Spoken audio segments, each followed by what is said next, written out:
warahmatullahi wabarakatuh. Alhamdulillah, alhamdulillahilladzi an'ama alaina bil iman wal islam. Asyhadu an la ilaha illallah wahdahu la syarika lah wa asyhadu anna Muhammadan abduhu wa rasuluh. Allahumma salli wa sallim wa barik ala Muhammad wa ala ali Muhammad kama sallaita ala Ibrahim wa ala ali Ibrahim innaka Hamidum Majid.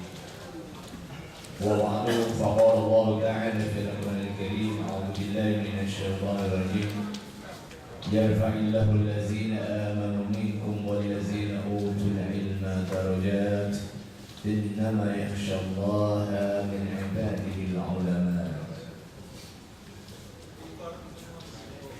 Jamaah salat zuhur yang dimuliakan Allah Subhanahu wa taala.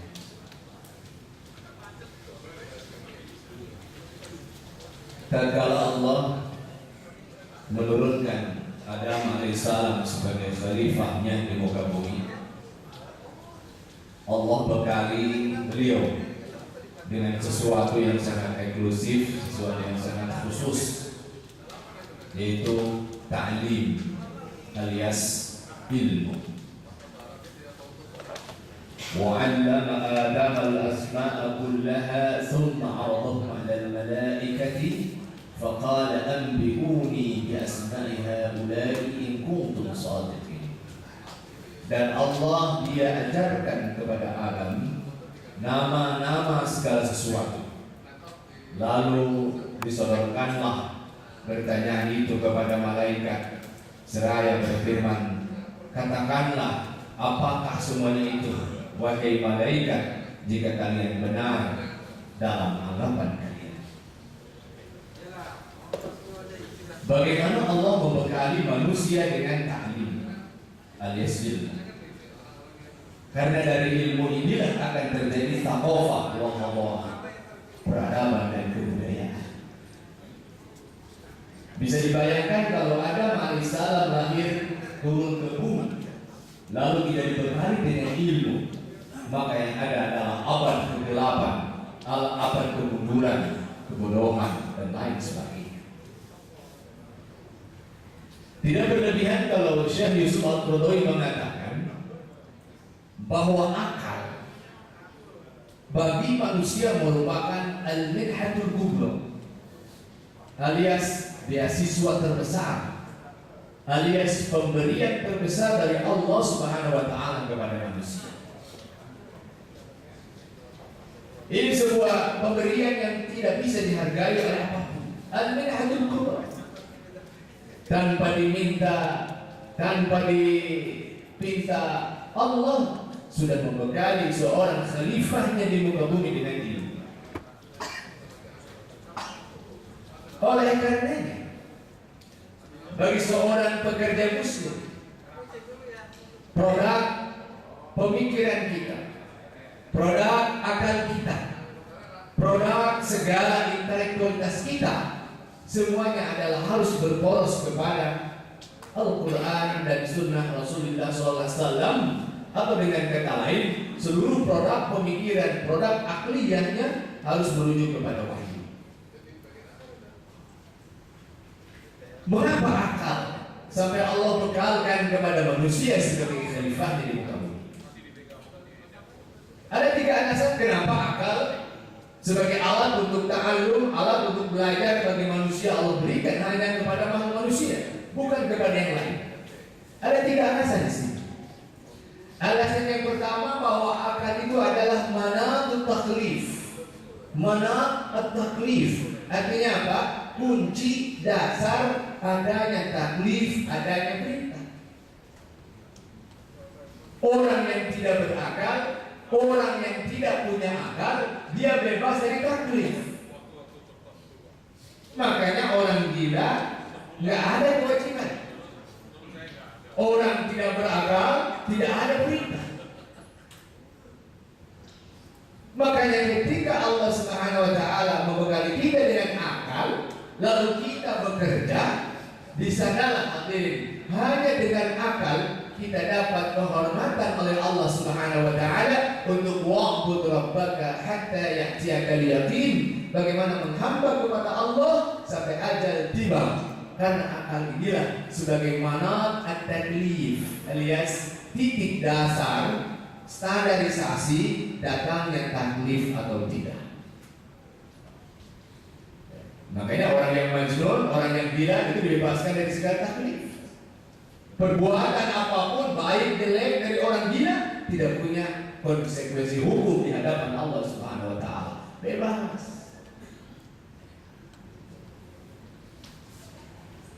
Yang kedua hadirin, akal itu Allah berikan kepada manusia akan menjadi mihwar ats-tsawabi wal iqam. Apa itu mihwar? Mihwar adalah pemicu. Mihwar adalah poros utama lahirnya atau turunnya ats-tsawab, reward, wal iqab dan punishment dari Allah Subhanahu wa taala. Bekerja tidak sekedar mendapatkan salary. Bekerja tidak hanya kepentingan finansial belaka, tetapi kita bekerja dengan akal. Produk akal kita adalah merujuk kepada wahyu. Di sana kita mengharapkan sekali bahwa pekerjaan kita benar-benar melahirkan as-sawab, pahala, dan bisa menjauhkan dari iqab, dari azab Allah Subhanahu wa taala. Tidak berlebihan kalau Rasulullah SAW memanjakan pekerja keras dengan dua hal. Pertama, ketika Rasulullah melihat seorang pemuda yang bekerja keras di tengah padang pasir, Abu Ayyub Al-Ansari, sampai beliau menarik tangan pemuda itu, lalu diciumnya dan dikatakan ke hadapan sahabat lainnya, inilah tangan yang tidak akan pernah lagi tersentuh oleh api neraka. Dalam hadis ini dikatakan apa? Man amsakalan min amalihi amsa maghfuran lahu. Siapa yang sore harinya kelelahan karena kerja, maka Allah hamparkan ampunan daripadanya di sore hari itu pula. Mudah-mudahan kita pulang dari sini dapat ampunan dari Allah Subhanahu wa taala. Itu baru kerja sore, apalagi lembur. Waduh, dosanya itu lebih tipis lagi. Yang ketiga, akal diturunkan oleh Allah kepada manusia bahwa al-aqlu asasun naqli. Yang masih dulu belajar bahasa Arab, jangan dari sini. Veteran bahasa Arab. Alhamdulillah satu ini ada Syekh Ustaz Somad. Subhanallah. Ada talibun mujtahidun. Hafizul mufradat. Ya salam. Alhamdulillah. Gimana Syekh artinya? Al-aqlu asasun naqli. Ya salam. Tawadu beliau. Karena bawa duit. Belajar bahasa Arab itu nggak usah stres bapak-bapak. Kenapa kita penting belajar bahasa Arab? Karena khawatir pas bapak ibu masuk surga nggak bisa ngomong dengan Rasulullah. Saya khawatir sepi, nggak bisa ngomong dengan sahabat. Maka mari mudah-mudahan sebelum masuk surga kita kuasai dulu bahasa penduduknya ya. Al-aqlu, bahwa akal itu adalah asas. Apa asas? Dasar. An-naqli, wahyu. Loh, apa yang maksud akal adalah asas dari nakal? Jika wahyu bicara tentang sesuatu, lalu kita imani ya. Al-Quran bicara zat Allah, kita imani. Tetapi kadang wahyu tidak berbicara apapun terhadap sebuah fakta. Wahyu tidak berbicara tentang sebuah fenomena. Lalu apa jadinya kalau akal kita tidak segera berperan menggantikan wahyu yang tidak berbicara tentang fenomena itu? Bahwa nakal alias wahyu itu adalah given dari Allah Subhanahu wa taala. Sekaligus akal yang Allah berikan kepada kita adalah pemberian dari Allah Subhanahu wa taala. Ketika wahyu tidak berbicara sama sekali, maka akal kita boleh berbicara. Yang inilah melahirkan namanya al-ijtihad. Dan istilah itu dijamin garansi dari Allah. In asaba falahu ajran wa in akhta'a falahu ajrun. Kalau baik tepat, pahalanya berapa? Ajrani, 2 kali. Wa in akhta'a, tapi kalau salah, keliru, falahu ajrun. Masih ingat? Ajrun, ajrani. Kalau ajrun 1, kalau 2 ajrani. Muslimun 1, kalau 2 musliman. Mukminun 1, kalau 2 mukminan. Kalau banyak kan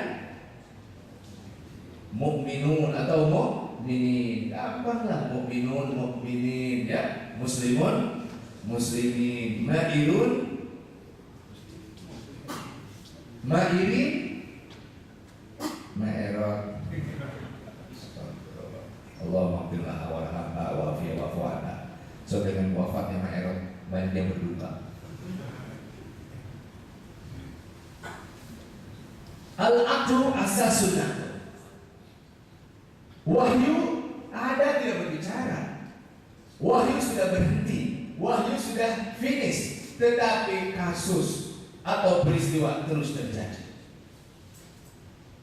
Bagaimana menyikapi pesawat Malaysia yang hilang? Itu kira-kira wahyu bicara tidak? Sampai ada ustaz atau dukun di Malaysia yang katanya ikut-ikut cari pesawat. Dulu jemaah Al-Arqam dari Malaysia, ketika pesawat Adam Air hilang, dia menawarkan jasa. Al-Arqam yang dibekukan dulu itu menawarkan untuk membantu ikut cari Adam Air. Kata saya, nggak mungkin ketemu Adam Air dengan cara apapun, karena kesalahan maskapai. Adam Air tidak ada pasangannya. Hawa Air hilang.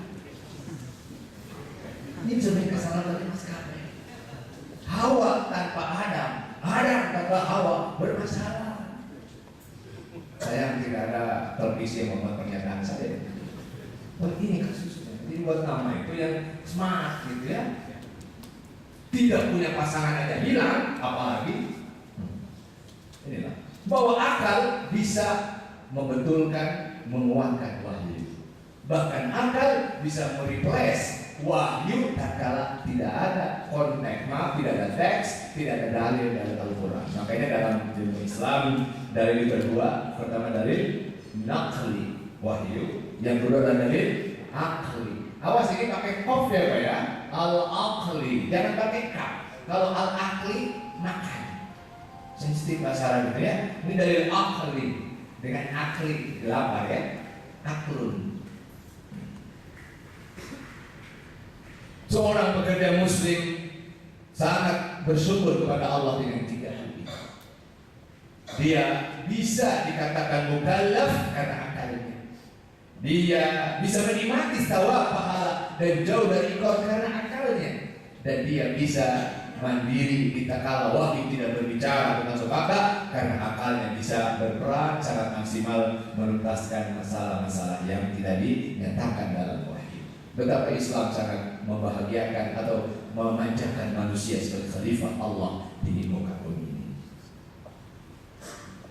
Karenanya Allah Subhanahu wa taala kepada kita sebagai pekerja muslim, ya, bagaimana bentuk apresiasi atau bentuk takrim, penghargaan Allah terhadap akal. Yang pertama, kata Al-Qurtubi bahwa salah satu potret dari penghargaan akal adalah bagaimana kita diharamkan sekali mengikuti zon atau zunun atau apa, prasangka dan al-awham alias wahmun itu adalah ilusi, imajinasi, cerita-cerita mistik dan lain sebagainya. Dari awal Rasulullah SAW membangunkan kesadaran intelektual manusia bahwa manusia tidak boleh terjebak kepada takhayulnya, kepada bid'ah-bid'ahnya dan khurafat-khurafatnya. Apa jadinya kalau mencari pesawat dengan sangkaan dan mitos-mitos? Apa jadinya kalau korporat dibangun dengan dasar-dasar mistik? Ini adalah kesalahan terbesar dalam sejarah manusia. Kenapa tauhid, kenapa akidah, kenapa syirik sangat diharamkan oleh Islam? Karena syirik itu adalah mengamputasi akal manusia agar terjerumus ke dalam sangkaan-sangkaan, mitologi-mitologi, cerita-cerita, dongeng-dongeng, sasangkala dan lain sebagainya. Kenapa disebut Gunung Tangkuban Parahu? Itu kan dari nangkup, parahu, parahunya nangkup. Bagaimana asbabun nuzulnya? Karena katanya sang kuliah ngamuk gara-gara deal bisnisnya dengan siapa? Dayang Subi ya, enggak jadi. Akhirnya ditendanglah itu perahu jadi nangkup alias tengkurap. Maka disebutnya Tangkuban Parahu. Izan al-auham, bahaya. Kalau bapak ibu lagi kerja di kantor, tiba-tiba telinga berdenging, ya, telinga seperti yang bersuara ya, gitu. Apa katanya? Wah, lagi ngomongin orang. Lagi kerja enak-enak, tiba-tiba bulu mata yang kanan itu berdenyut-denyut, apanya? Wah, remunerasi turun, dapat bonus dari korporat, ada bonima, ada asoba, amin. Asoba, malware atau binars, soba, tahu asoba? Tahu artinya asoba? Asoba itu bisa dua, ada asoba yang baik, sisa bagian, atau asoba artinya geng, negatif juga ya, asoba. Kalau di rumah tiba-tiba ada kupu-kupu datang ke ruang tamu, apa dibilangnya?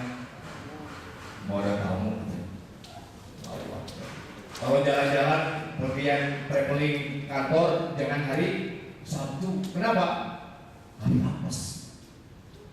Kalau hari ini akal kita diberangus oleh mitos, maka ini adalah bentuk penghinaan sistemik terhadap akal kita. Jangan sekali. Di makam Imam Syafi'i saya pernah melihat, kita menghormati makam Syafi'i. Saya pernah berdoa di sana, berkunjung ke sana. Subhanallah, tenang berdoa di sana. Tetapi maaf, masih banyak fenomena takhayul dan khurafat di sana. Ada yang menciumi, ada yang memegang, ada yang mungkin menarik-narik tisu, bukan tisu atau tisu Ka'bah ya, baju penutup, tirai penutup nih, masya Allah. Makanya saya paling sakit hati sama gadis masjid itu waktu di makam Imam Syafi'i.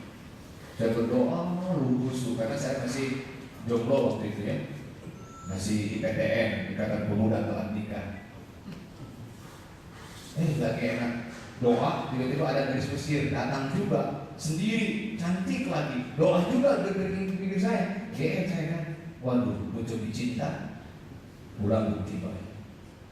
Saya berdoa khusyuk, dia juga berdoa khusyuk. Beres berdoa, alhamdulillah dia merangkul dan menciumi pagar makam. Dan dengan mana saya dengan pagar makam? Dari sana saya benci kepada wanita Mesir. Ada orang Mesir yang umrohan, hajian, itu dia cuci ihramnya dengan apa? Zam-zam, lalu dijemur dan dipotong-potong, setelah kering dibawa ke Mesir, dijual untuk calon-calon yang ingin menang di 2014.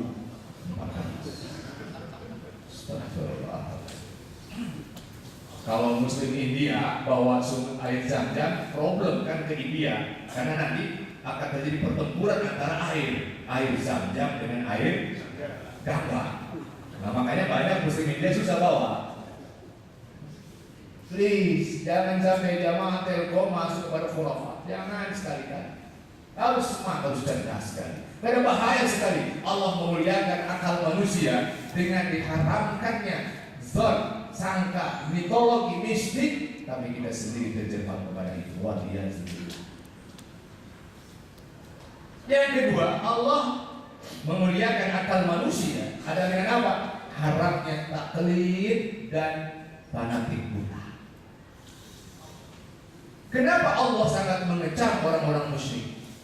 Karena mereka taklid bahwa apa yang kami lakukan adalah ma wajadna alaihi aba'ana. Ini kan tradisi nenek moyang kami. Mengapa kamu membuat sesuatu yang baru? Bayangkan, taklid mereka atau ta'assub mereka sudah sangat buta sekali. Apa jadinya kalau korporat berdasarkan taklid, berdasarkan fanatisme buta? Berbahaya sekali. Produk pikiran kita adalah produk yang kreatif, yang memiliki kemandirian. Tidak boleh taklid, mengimitasi. Tidak boleh ta'assub, fanatisme berlebihan, sehingga gampang puas dengan apa yang telah diraih. Coba kalau Bapak Ibu sekalian, kalau umroh ke tanah suci, ngobrollah dengan para Telkomnya Saudi lah, pengusaha BUMN Saudi Arabia tentang ketelkoman. Pakai bahasa Arab tentu saja. Kita ada mutarjim di sini, insyaallah. Ustaz Soma ini akan jadi mutarjim, nanti ketemu dengan S-nya Saudi gitu kan. Coba ngobrol Bapak Ibu sekalian. Coba tahu Telkom nanti bisa jangan puas dengan yang ada, bisa ekspansi. Dan tahu nggak Bapak Ibu sekalian, business meeting kalau dengan bahasa Arab itu sense atau emosinya beda. Orang Islam Indonesia jago bahasa Arabnya, itu mereka hormat. Apalagi bahasa kita kan pasti Arab Fusha, bukan Arab Amiyah. Kalau Arab Amiyah dianggap maaf, ece-ece itu. Tapi kalau orang asing bisa bahasa Arab Fusha, Masya Allah dihormati sekali. Coba kalau kita datang umroh atau haji, ada waktu yang banyak untuk ta'aruf, silaturahmi, studi kultur, dialog kultur dengan berbagai bangsa, belajar bahasa Arab langsung live dengan para syekh, dengan orang-orang muslim seluruh dunia. Masya Allah, ada faktor informasi. Tidak lagi taklid kita dengan yang ada, tapi apa? Inovasi. Dia ganti taklid. Ini bahasa itu luar macam Arab Musa dan Arab Mami.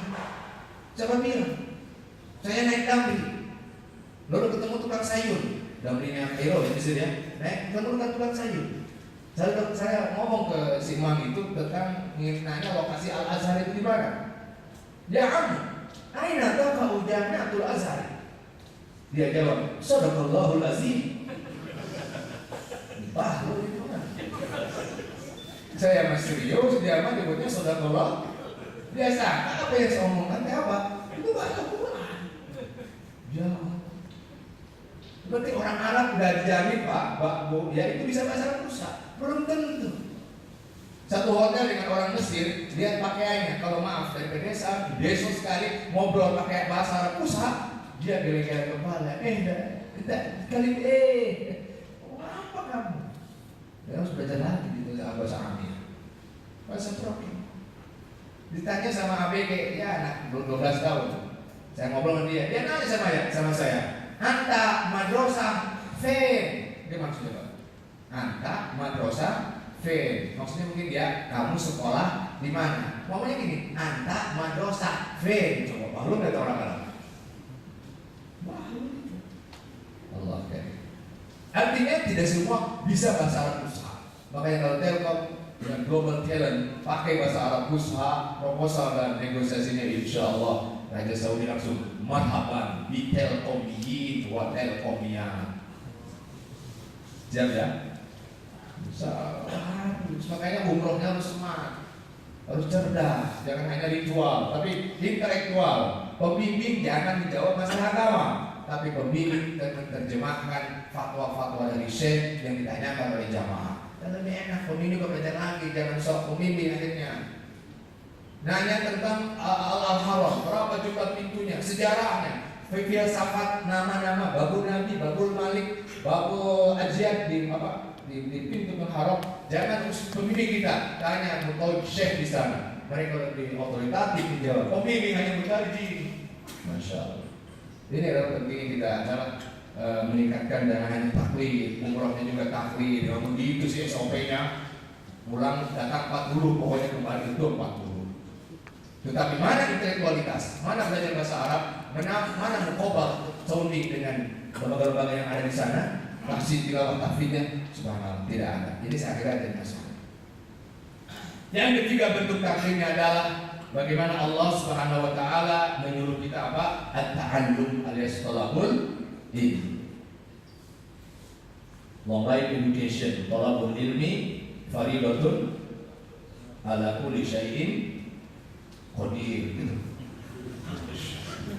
Dan itu satu yang lebih belajar. Semangat sekali. Ayo kita nuntut ilmu. Kenapa? Wajib hukumnya. Sebagaimana sabda Rasul, talabul ilmi faridatun ala kulli syai'in qadir. Ya Allah, itu mah praktek ya. Awalnya hadis, akhirnya Quran. Talabul ilmi faridatun, wajib faridah itu ala kulli kepada setiap muslimin, yang laki-laki, muslimah dan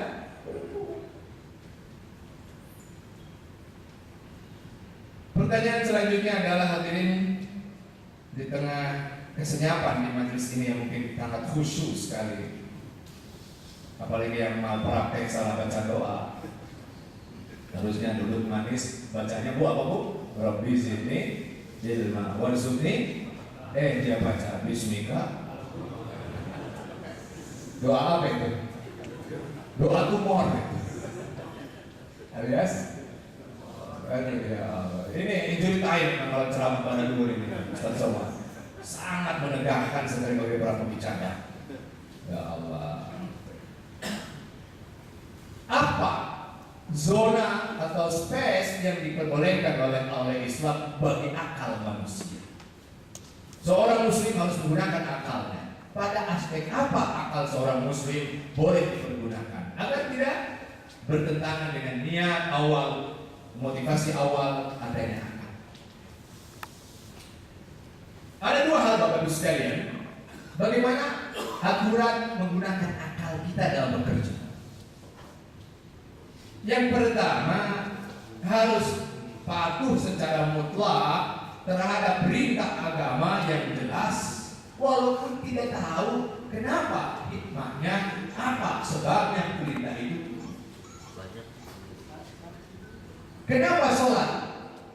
Karena sehat. Oh, banyak orang yang sehat. Orang yang sholat bisa ditahan terus. Beriwi, apalagi karena komplikasi jerawat di orang bengkel. Kenapa sholat? Supaya cerdas, banyak inspirasi. Jangan-jangan banyak mikir ketika sholat, bukannya khusyuk ya. Please, jangan sedih. Kenapa sholat? Ini perintah Allah. Apa hikmah sholat? Silakan, tetapi bukan alasan. Kalau ada ibadah atau aturan syariat dari Allah, aturan syariat dan Islam yang tidak tahu artinya, hikmahnya, please kita tawakuf saja. Pokoknya sami'na wa ata'na. Coba dalam mengusap sepatu, masul khufain, kita boleh kan berwudu tanpa melepas sepatu, namanya masul khufain. Mana yang kita usap, yang kita sentuh, yang kita basuh, mana? Yang bagian atas kan? Kalau bagian bawah yang kotor disapu nggak? Enggak. Kenapa? Itulah syariat. Kenapa saum? Kenapa zakat? Kenapa? Dan lain sebagainya. Selama itu amrun syar'iyyun, maka kita adalah sami'na wa ata'na, kalaupun tidak tahu hikmah. Jangan coba-coba. Kenapa babi haram? Karena ada cacing pita. Cacing pita itu berbahaya. Pemain Persipura kuat-kuat, dan jangan-jangan gara-gara konsumsinya. Pemain Persib mungkin udah kurang, makan itu kalah terus akhirnya.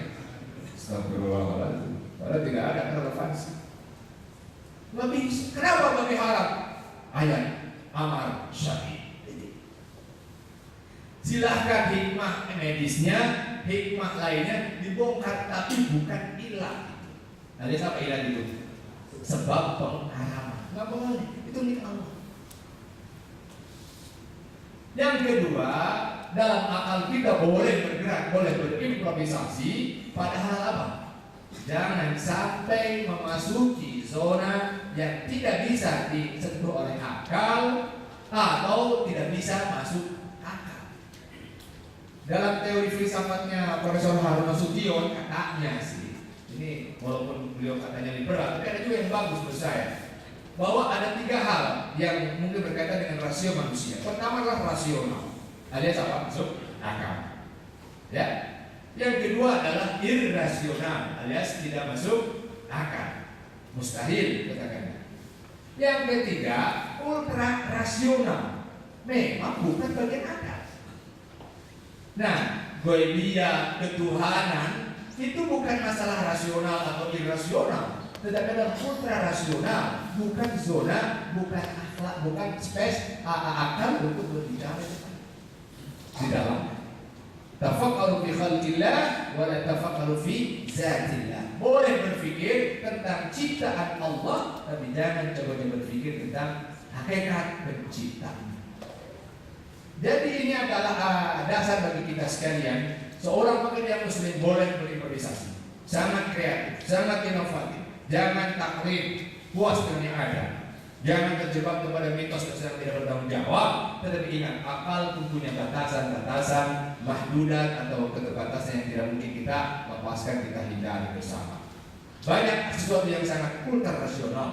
Kita sudah perhitungan bagus, settingan bagus, desain bagus, negosiasi bagus, tapi kenapa masih ada sesuatu yang di luar dugaan kita? Disinilah kadang kita harus terang, husnuzon kepada Allah Subhanahu Wa Taala. Kalau corporate kita penghasilannya lagi doma, bersyukur. Lagi kasroh, sabarlah ya. Tidak kasroh, tidak doma, alias sukun, stagnan, istiqomah. Ada yang salah berarti. Maka yang penting Bapak Ibu sekalian, hidupilah produk pemikiran kita karena Allah, berarti akal kita benar-benar disesuaikan dengan keinginan Allah. Akal kita bergerak pada zona yang Allah izinkan untuk bergerak dan berkreativitas.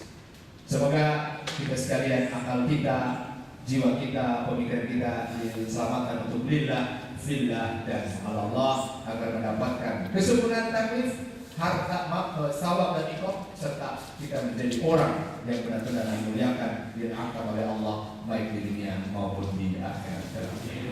Saya sudah sampaikan, mohon maaf. Selamat dalam menjalani kegiatan akliyah dalam bekerja. Semoga kita bisa istiqomah dalam kerja seperti ini. Aku lupa lihat dan astagfirullah wa lakum. Assalamualaikum warahmatullahi wabarakatuh.